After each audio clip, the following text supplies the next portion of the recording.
અમદાવાદના Kagdapith police station હદ વિસ્તારમાં એક યુવાન પર કેટલાક બુટલેગરો દ્વારા ધોકા તલવાર સહિતના હથિયારો વડે જીવલેણ હુમલો કરવામાં આવે છે અને આ ઘટનામાં યુવાનનું મોત નીપજ્યું છે। આ ઘટનાથી ભારે રોષ ઠાકોર સમાજમાં ફાટી નીકળ્યો છે, કેમ કે આ યુવાન ઠાકોર સમાજમાંથી આવે છે। થોડાક સમય અગાઉ પણ તેમના વિસ્તારમાં જે દારૂનો ધંધો ચાલતો હતો તેને લઈને આ યુવાને રજૂઆત કરી હતી, જોકે પોલીસે જે તે સમયે કાર્યવાહી ન કરતા અંતે આ યુવાનને પોતાનો ભોગ આપવો પડ્યો છે। ત્યારે શું સમગ્ર ઘટના છે આને લઈને અમદાવાદ પોલીસ કમિશનર જ્ઞાનેન્દ્રસિંહ મલિકે શું કાર્યવાહી કરી છે, વિગતે વાત કરી આ વિડીયોમાં।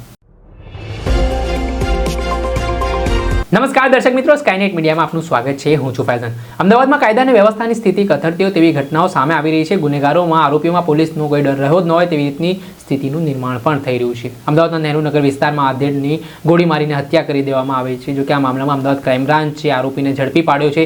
ત્યારે ગઈકાલે અમદાવાદના બહેરામપુરા વિસ્તારમાં આવેલા ન્યૂ ક્લોથ માર્કેટ પાસે ગેટ નંબર 4 પર એક યુવાનને ધોકા પાઇપ સહિતના હથિયારો સાથે બુટલેગરો દ્વારા જીવલેણ હુમલો કરવામાં આવે છે। આ હુમલામાં યુવાનનું મોત નીપજે છે। આ ઘટનામાં જે મૃતક છે તે અલ્પેશ ઠાકોર હોવાની વાત સામે આવી છે, જે બહેરામપુરા વિસ્તારમાં જ રહે છે। કાગડાપીઠ પોલીસ સ્ટેશન હદ વિસ્તારમાં ઘટના બન્યા હોવાની વાત સામે આવી છે। આ ઘટનાથી અલ્પેશ ઠાકોરના પરિવારજનોમાં ઘેરા પ્રત્યાઘાત અને રોષ ભભૂકી ઉઠ્યો હતો અને આજે સવારથી જ કાગડાપીઠ પોલીસ સ્ટેશન ખાતે મોટી સંખ્યામાં ઠાકોર સમાજના લોકોએ આ મામલે પોલીસ સ્ટેશનનો ઘેરાવ કર્યો હતો અને આરોપીઓની ત્વરિત ધરપકડ કરીને તેમને ન્યાય આપવામાં આવે તે પ્રકારની માંગ પણ કરી હતી। જેમાં હાલ મૃતકના પરિજનો છે તેઓ આરોપ કરી રહ્યા છે કે અગાઉ પણ આ મામલે પોલીસને જાણ કરવામાં આવી હતી કે તેમના જીવને જોખમ છે। અલ્પેશ ઠાકોરે પોલીસને રજૂઆત કરી હતી કે તેમના વિસ્તારમાં દારૂનો ધંધો બેફામ ચાલે છે, તે માટે તેમણે આ દારૂનો ધંધો બંધ કરવા માટે પોલીસને રજૂઆત કરવા છતાં કોઈ પણ પ્રકારની કાર્યવાહી ન થઈ હોય તે પ્રકારના આરોપો હાલ સામે આવી રહ્યા છે અને ત્યારબાદ અલ્પેશ ઠાકોરને આ ઘટનામાં પોતાનો જીવ ગુમાવવો પડ્યો છે। આ ઘટનાની નોંધ લેતા બાદ અમદાવાદ પોલીસ કમિશનર જ્ઞાનેન્દ્રસિંહ મલિકે જે કાગડાપીઠ પોલીસ સ્ટેશનના ઇન્સ્પેક્ટર છે એસ એ પટેલ તેમને પણ તાત્કાલિક અસરથી ફરજમાં બેદરકારી દાખવવા બદલ સસ્પેન્ડ કર્યા છે। આ ઘટનાને લઈને પહેલા તો જે મૃતકના પરિજનો છે તેઓ શું કહી રહ્યા છે તે સાંભળી લો। કેસ કર્યો તો 2 દિવસ પહેલા કે આ લોકો મને મારવા પડી, કોઈ એક્શન પોલીસ વાળાએ નથી લીધું। મારી માંગણી મારો ઘરવાળો કોઈ પાછો લઈ આવશે, મને કોઈ લઈ આવશે, કોઈ મારા 2 નાના છોકરા છે, એક 3 વર્ષ છે, 4 વર્ષ, તો મારું આગળનું ભવિષ્ય શું? કેટલા સમયથી અડ્ડા ચાલે છે? તો ચાલુ ચાલે 10 દાડા બંધ કરાય, વળી પાછું પૈસા કવરા એટલે ચાલુ કરી રાખી છે આ લોકો। 2 દિવસ પહેલા ફરિયાદ કરી છે,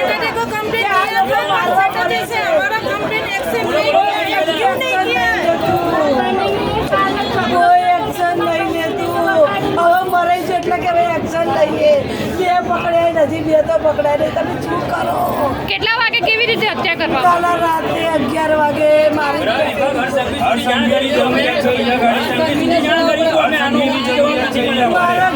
ન્યાય લાવો, હાથ જોડું। શું કહેશો, જે રીતે હત્યા કરવામાં આવી છે, અડ્ડા ચાલી રહ્યા છે? બેન, અમારું તો એવી લાગે છે, અમે પીઆઈ જોડે રજૂઆત કરીને પીઆઈ સાહેબ એમને લેખિતમાં આપ્યું છે કે જ્યાં સુધી હું અહીંયા રહીશ ત્યાં સુધી કાગડાપીઠ પોલીસ સ્ટેશનમાં એક બી દારૂનો ધંધો નહીં ચાલે, અને ચાલશે તો અમે બધા ભેગા થઈને જનતા રેડ પાડીશું અને કોઈ અમારા પર કોઈ કાર્યવાહી નહીં કરી શકે પોલીસ। અને અમારી સમાજમાં જે અન્યાય થાય છે અને બુટલેગરો કાયમ છૂટતા હાથે હથિયાર લઈને જાય છે, એનામાં કડકમાં કડક પગલાં લેવા જોઈએ। અને જે 4 બુટલેગરો છે એમને 2 પકડાયા છે, 2 બાકી છે, એમને 4 વાગ્યા સુધી પકડવાની એમને બોયધરી આપી છે અને એમને કડકમાં કડક સજા થવી જોઈએ। અમને સજા ના કરી શકતા તો અમને સોંપી દો, એ અમારી માગણી છે। આતા મૃતકના પરિજનો તેમનો હૈયાપાટ ઉદન સામે આવ્યું છે અને તેમની એક જ માંગ છે કે આરોપીઓને કડકમાં કડક સજા થવી જોઈએ। ત્યારે ઘટના લઈને જે સ્થાનિક એસીપી છે તેમણે પણ નિવેદન આપ્યું છે। કોણ આરોપીઓ છે, શું કામ ઘટનાને અંજામ આપવામાં આવ્યો તે સાંભળી લો। ગઈકાલના રોજ કાગડાપીઠ પોલીસ સ્ટેશન વિસ્તારમાં અલ્પેશ ઠાકોર નામના વ્યક્તિની કોઈ અંગત અદાવત અનુસંધાને હત્યા થઈ છે, જે અનુસંધાને ગત રોજ કાગડાપીઠ પોલીસ સ્ટેશનમાં ગુનો દાખલ કરવામાં આવેલો, જેમાં આઈપીસીની જૂના બીએનએસની કલમ 103(1), 109A, 61(2)A અને જીપી 135 અનુસંધાને ગુનો દાખલ કરીને આગળની તપાસ હાથ ધરવામાં આવેલી। જે અનુસંધાને અલ્પેશ ઠાકોર નામના વ્યક્તિ દ્વારા જે મારામારીની ઘટના જે થયેલી તેમાં તેની હત્યા થઈ છે અને આ અનુસંધાને 4 લોકો વિરુદ્ધ FIR થઈ છે, જેઓના નામ છે વિશાલ ગણેશભાઈ ચુનારા, જિગ્નેશભાઈ દિનેશભાઈ શર્મા, વિકી ચુનારા, વિરાજ ઉર્ફે બિલ્લો ચુનારા. જેમાંથી જે મુખ્ય જે વ્યક્તિ હતા જેને સામે અંગત અદાવતના અનુસંધાને જે ઘટના થયેલી તે બંને વ્યક્તિ જિગ્નેશ શર્મા અને વિકી ચુનારાને ધરપકડ કાગડાપીઠ પોલીસ સ્ટેશન દ્વારા કરવામાં આવેલી છે. આ જે જિગ્નેશ શર્મા છે તેના વિરુદ્ધ આ પૂર્વ 4 ગુનાઓ નોંધાયેલા છે અને વિશાલ ચુનારા વિરુદ્ધ અલગ અલગ મારામારી અને પ્રોહિબિશનના 8 ગુનાઓ નોંધાયેલા છે. આ જે ઘટના સમગ્ર ઘટના બનેલી તેમાં આ 2 દિવસ અગાઉ પણ આ બાબતે મારામારીની ઘટના બનેલી, જે અનુસંધાને ફરિયાદ પક્ષ જે અલ્પેશ ઠાકોર હતા જે મરણ જનાર છે તેઓએ બી પાર્ટનો ગુનો પણ ત્યાં પોલીસ સ્ટેશનમાં નોંધવામાં આવેલ અને માનનીય પોલીસ કમિશનર શ્રી મલિક સરના સૂચનાથી જે તત્કાલીન પીઆઈ કાગડાપીઠ SA પટેલ છે તેઓને સસ્પેન્ડ પણ કરવામાં આવેલા છે. ક્યારે સસ્પેન્ડ હાલ સસ્પેન્ડ કરવામાં આવ્યા? ખાસ કરીને જે 2 દિવસ પહેલાં જે ઘટના થયેલી જે અનુસંધાને અટકાયતી પગલાં તાત્કાલિક ન લેવા બદલ માનનીય પોલીસ કમિશનરશ્રીએ કડકમાં કડક પગલાંના અનુસંધાને તત્કાલીન કાગડાપીઠ પીઆઈને સસ્પેન્ડ કરવામાં આવ્યા. સાહેબ પગલાં શું લીધા હતા તે સમયે? જે ફરિયાદ દાખલ કરવામાં આવેલી તે અનુસંધાને જે સામેવાળા આરોપી પક્ષને જે અટક કરવાના હતા અને અટકાયતી પગલાં લેવાના હતા તે પગલાં તુરંત પીઆઈ દ્વારા લેવામાં નહોતા આવ્યા. સાહેબ તે પગલાં શું કામ નહોતા? બુટલેગરો હતા એટલા માટે છે? જી નહીં. તો સર લેખિતમાં એક બાંહેધરી આપવામાં આવી છે કે પોતાના વિસ્તારની અંદર દારૂબંધી કરાવશે અને દારૂનું વેચાણ નહીં કરાવવામાં આવે પીઆઈ દ્વારા. જી, પીઆઈ દ્વારા એક લેખિતમાં બાંહેધરી પણ આપવામાં આવી છે કે તેના દ્વારા આ પગલાં નહીં લેવામાં આવે. સર, જે બાંહેધરી- તપાસ ચાલુ સર, છે. લેખિત બાંહેધરી બાંહેધરી આપવાનું કારણ શું? જરૂર શું જરૂર પડી? પડી?